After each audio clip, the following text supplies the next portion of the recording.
Motorola has just announced a couple of awesome phones, and unfortunately Moto G isn't one of them.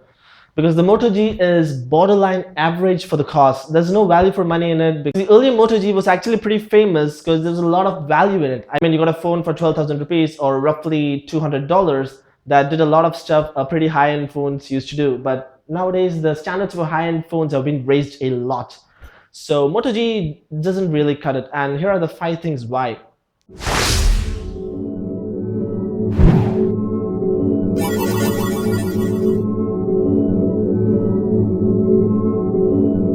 Number 1, it has a 5-inch display. Okay, what's wrong with the 5-inch display? Well, nothing.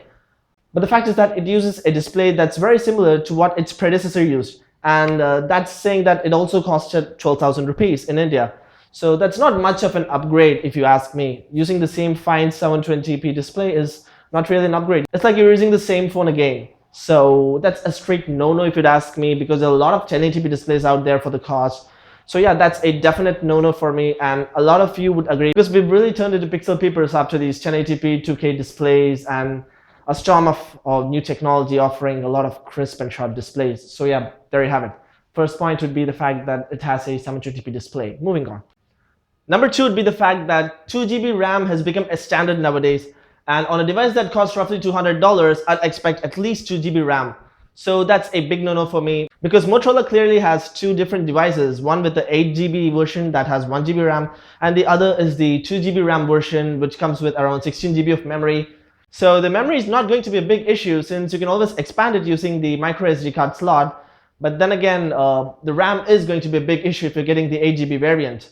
So 2GB should be standard on all devices that span across the $150 or $300 range. So yeah, Motorola slots perfectly in between, and yet it does not offer a 2GB RAM as a standard. And from a company that's been setting standards for a long time, I'd not expect this. So yeah, moving on. Point number 3. The Snapdragon 410 processor. Yes, I agree that the Nokia Lumia 735 also houses the same processor, but that's from a Windows phone, so that's really a different OS and a different ecosystem.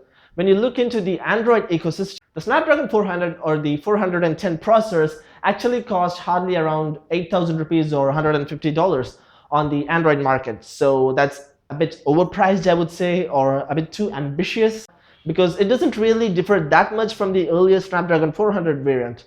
So yes, again, that would be a big no-no for me. I expected at least an octa-core processor or the Snapdragon 615 for the price point. So that's a huge disappointment for me to see the Snapdragon 410 processor within a Motorola Moto G 3rd generation. So that's not really much of an upgrade from the 400. Well, there you have it. That's the 3rd point. And the 4th point would be the Xiaomi Mi 4i. Yep, that's a different phone, so how could that be a factor to not buy the Motorola? Well, it turns out that that phone costs pretty much in the price bracket of the Motorola Moto G. So then again, it offers a lot of additional features like 1080p display, 2 gigs of RAM, an awesome Snapdragon 615 processor, and yeah, it looks pretty neat too. You can actually differentiate it from the other Mi or Redmi phones. So that's a big plus. And the Motorola, you can't really differentiate it from the other phones in Motorola, since they're following a pretty similar design like the Apple, I would say. Yeah, Apple. They follow a pretty similar design for a lot of generations. Sorry fanboys, don't get hurt, that's just the truth.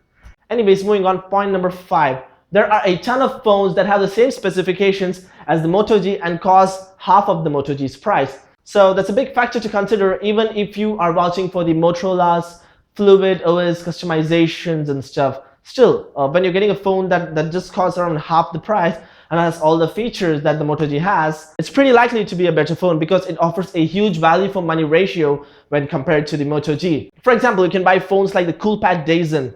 That's an awesome phone and features almost the exact specification that the Moto G 3rd generation does.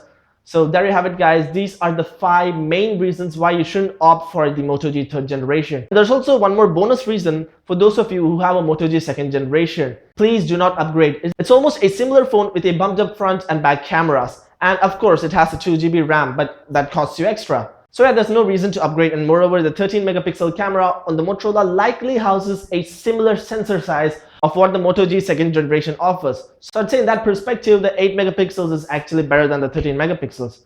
Of course, we need test shots to confirm that, and we'll be getting back to you soon with that. So yeah, there you have it. 5 reasons plus an additional reason as to why you shouldn't buy the Moto G 3rd generation.